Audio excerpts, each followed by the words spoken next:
Hello students, I am Rajkumar, computer faculty from SDM Inter College. Today we will discuss on chapter number 3. Chapter name is Computer Network and Internet. The topic is Internet. The Internet is a worldwide network of computers. It is a network of large number of small networks. In Internet, any computers connect to it can share the information and resources with other computers connected to the Internet. Internet एक आपका network होता है computer का जो अपनी information को एक दूसरे से शेयर करता है। आप अलग अलग प्लेस पर इंटरनेट से कनेक्ट होते हैं और अपने डाटा को ईज़िली शेयर कर सकते हैं। That is called internet. Next topic, networks. A computer network is an interconnected group of independent computers और device. A network is created when two or more computers are connected to share information and resources. Network means अगर हम बात करें आपके phone में share it है और आप शेयर इट से अपने डाटा को ट्रांसफ़र करना चाहते हैं तो आप एक कंप्यूटर को या एक फ़ोन को दूसरे फ़ोन से कनेक्ट करेंगे। कनेक्ट करने के लिए आप क्या करते हैं, उसके नेटवर्क को ओपन करेंगे। नेटवर्क मीन्स आप वाईफाई को ओपन करेंगे। वाईफाई को ओपन करने के बाद आपको शो हो जाएगा कि आपके नियर बाय ये यूज़र्स हैं। जिस यूज़र्स को आपको डाटा सेंड करना है आप उसको सेलेक्ट करेंगे और सेलेक्ट करने के बाद आप अपने डाटा को शेयर कर देंगे। सभी के पास अलग अलग नेटवर्क होते हैं जिसकी हेल्प से हम अपने डाटा को शेयर कर सकते हैं।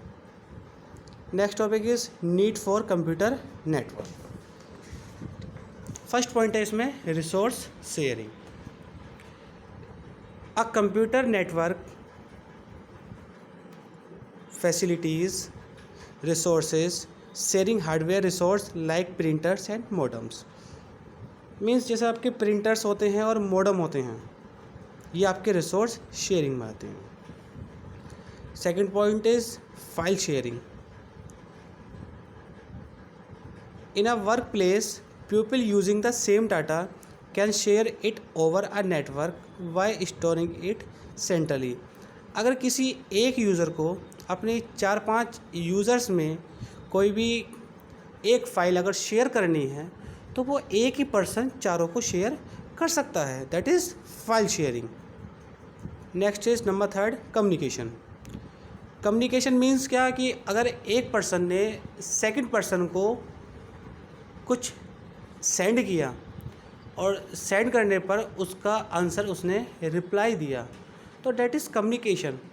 कम्युनिकेशन का जनरली मीन ये होता है कि कम्युनिकेशन ये नहीं होता कि एक तरफ से कहा गया या एक तरफ से यूज़र ने कुछ बोला तो सेकंड यूज़र जब तक उसको रिप्लाई नहीं देगा तब तक वो कम्युनिकेशन के बीच में नहीं आता।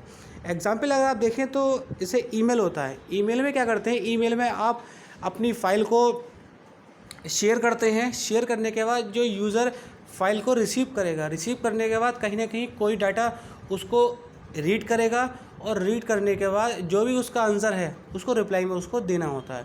That is communication. कम्युनिकेशन दोनों तरफ से होता है, सेंडर और रिसीवर। सेंडर और रिसीवर दोनों ही अगर उस पर वर्क करें तब वो कम्युनिकेशन है। ऐसा नहीं है कि सिर्फ सेंडर ने किया और रिसीवर ने रिसीव कर लिया, उस पर कोई रिप्लाई नहीं दिया तो वो कम्युनिकेशन नहीं होगी। कम्युनिकेशन तब होती है जब दोनों यूज़र एक दूसरे की बात को शेयर करें। नेक्स्ट है आपका cost effectiveness and time saving. देखिए नेटवर्क या इंटरनेट, देखिए इनकी हेल्प से आप अपने बहुत सारे टाइम को सेविंग कर सकते हैं।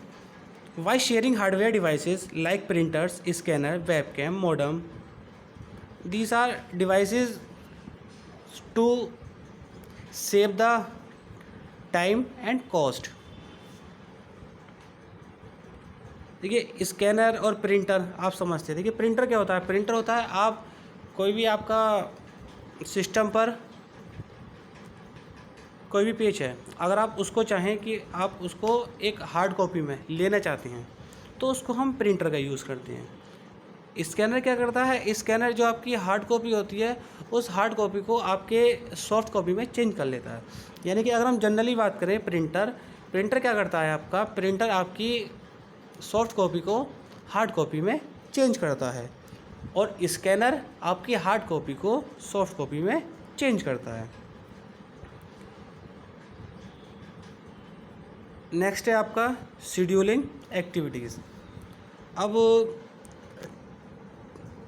नाउ टुडे बहुत सारे एक्टिविटीज़ ऐसी हैं। मान लीजिए कोई आपका ऑफिस है, ऑफिस में कोई भी एक मेन यूज़र होता है, उस यूज़र को अपने जो बाकी यूज़र्स हैं या बाकी एम्प्लॉय हैं उनको डाटा शेयर करना है।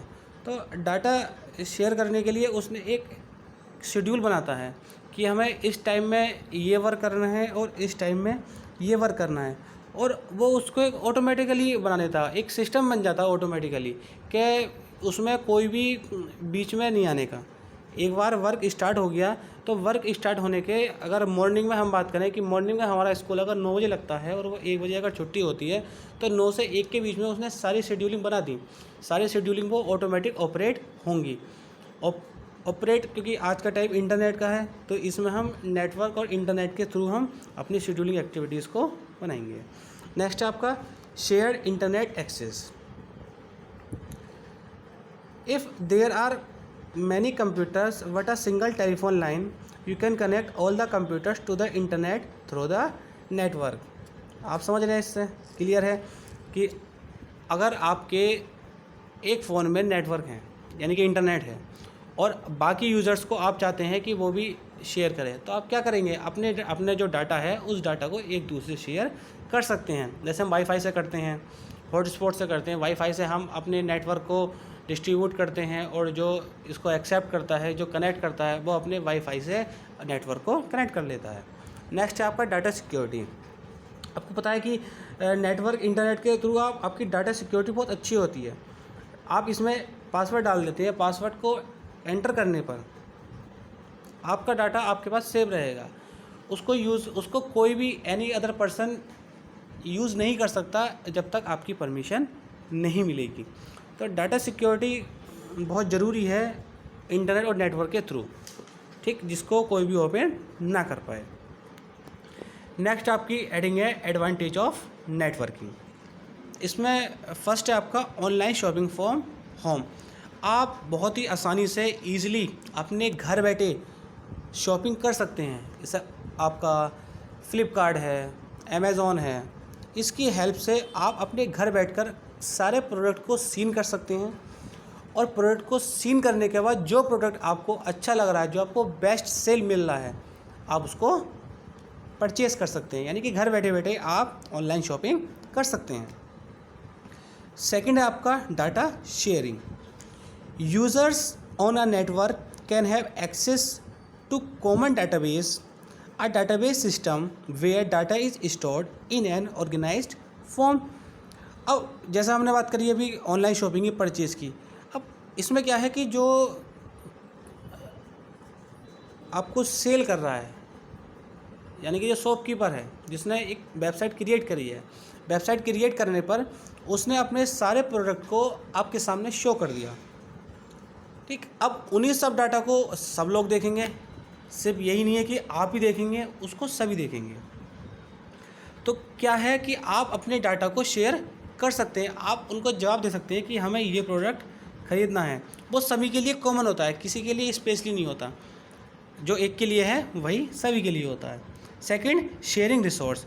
सेम वही चीज़, शेयरिंग रिसोर्स मीन्स कि जितने भी नेटवर्क में इक्विपमेंट यूज़ होते हैं, डिवाइस होती हैं, वो आपकी सारी रिसोर्स शेयरिंग होती हैं।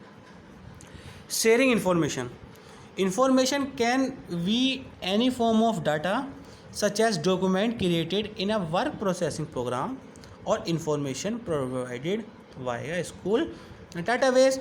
कोई भी इंफॉर्मेशन, अगर देखिए आपका स्कूल है, स्कूल में आपकी सारी इंफॉर्मेशन सेव हैं, सारी इंफॉर्मेशन सेव होने के बाद आप कोई भी डाटा आप सिस्टम से ले सकते हैं। क्यों?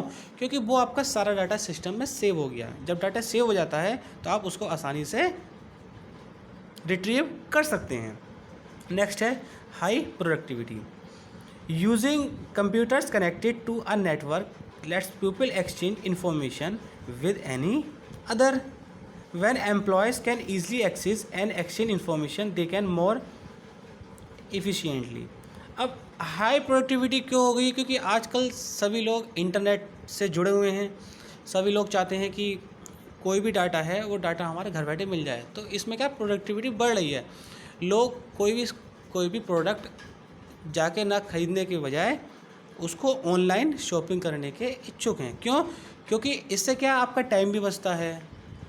आपको कहीं जाना है, आप कहीं पर ऑटो रिक्शा या कहीं करेंगे तो उसमें कहीं ना कहीं पेट्रोल की कॉस्ट भी खर्च होती है। तो आप घर बैठे बैठे आप आसानी से उसको परचेस कर सकते हैं। तो आज के टाइम में इस इंटरनेट और नेटवर्क के थ्रू जितने भी ऑनलाइन शॉपिंग हो रही है, इनकी प्रोडक्टिविटी बढ़ गई है। ज़्यादातर लोग इन्हीं पर ही एक्सचेंज करते हैं प्रोडक्ट, सेल करना हो या परचेस करना हो। ईजी वर्किंग, आपको पता ही है नेटवर्किंग और इंटरनेट की हेल्प से आप वर्किंग बहुत आसान हो गई है।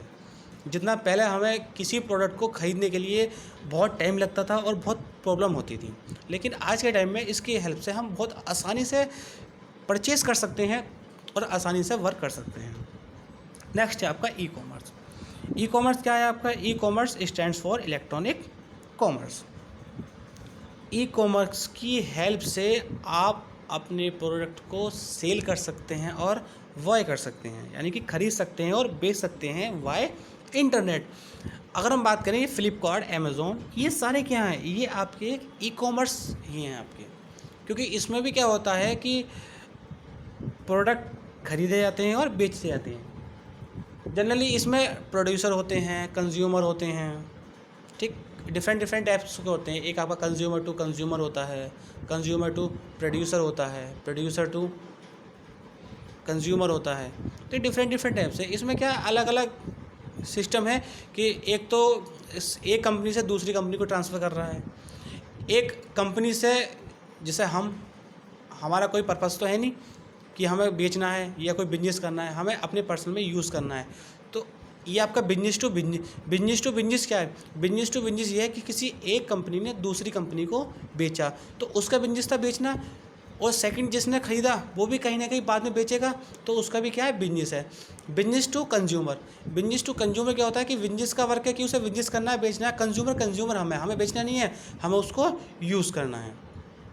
ठीक, तो ये डिफरेंट टाइप्स के होते हैं। ई कॉमर्स जनरली आपको समझना है कि ई कॉमर्स क्या है। ई कॉमर्स की हेल्प से आप कोई भी प्रोडक्ट को सेल कर सकते हैं और बाय कर सकते हैं इंटरनेट की हेल्प से। Now second is security. अब कोई भी इंफॉर्मेशन अगर आपने सेव कर दिया अपने सिस्टम में, अब आप चाहते हैं कि कोई भी अदर यूज़र आके उसको ना यूज़ करे, तो आप उसमें क्या करोगे? एक यूज़र आईडी और एक पासवर्ड लगा देंगे। अब अगर कोई पर्सन उसको यूज़ करना चाहें तो यूज़ करने के लिए उसको आईडी और पासवर्ड होना बहुत ज़रूरी है। और वो कब होंगे? जब आप उसको देंगे। यानी कि कोई भी एनी अदर पर्सन आपके बिना इन्फॉर्मेशन के या बिना आपके परमिशन के आपके डाटा को टच नहीं कर सकता। Okay, thank you. बाकी हम इसका आगे का पार्ट नेक्स्ट वीडियो में बताएंगे।